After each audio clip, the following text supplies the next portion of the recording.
మీకు తెలిసిన జంతువుల పేర్లు చెప్పండి. చెప్పు. ఇంకేమైనా చెప్తావా? ఉండు, ఒక్కొక్కరు చెబుదాం.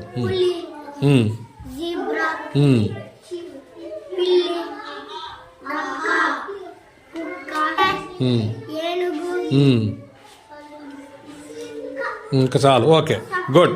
ఇప్పుడు బాను చెప్పినవి కాకుండా ఇంకెవరైనా చెప్పాలి వేరే. చెప్పమ్మా. Very good. చిరుతపులి.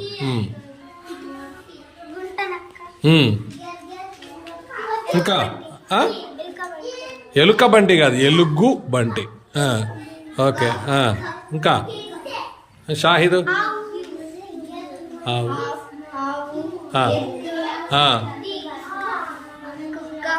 చెప్పిందా?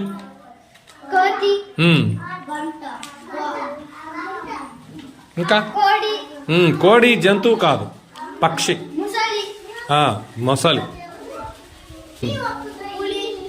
పులి చెప్పిందా? చెప్పాడు. వినాలి, చెప్పేటప్పుడు వినాలి. అందుకే చేతులు పట్టుకుంటే మీకు వింటారనమాట, అట్లా గుర్తుంటుంది. అంటే మీరు చెప్పే జంతువులు చూసారా? మొసలి అన్నారు. మొసలి ఎక్కడుంటుంది జంతువు? నీళ్ళలో ఉండే జంతువు. మరి ఏనుగు, సింహము, పులి అన్నారు. అవి ఎక్కడుంటాయి? అడవిలో ఉండే జంతువులు. మరి మిగతా కుక్క, పిల్లి అన్నారు. అవి ఎక్కడ ఉంటాయి? ఇంటిలో ఉండం కాదు, మీ ఇంట్లో ఉంటాయి అన్నీ. ఎక్కడుంటాయి? వెరీ గుడ్, ఊళ్ళో ఉంటాయి. అవి గ్రామంలో ఉంటాయని చెప్తారన్నమాట. ఓకేనా? Okay, good.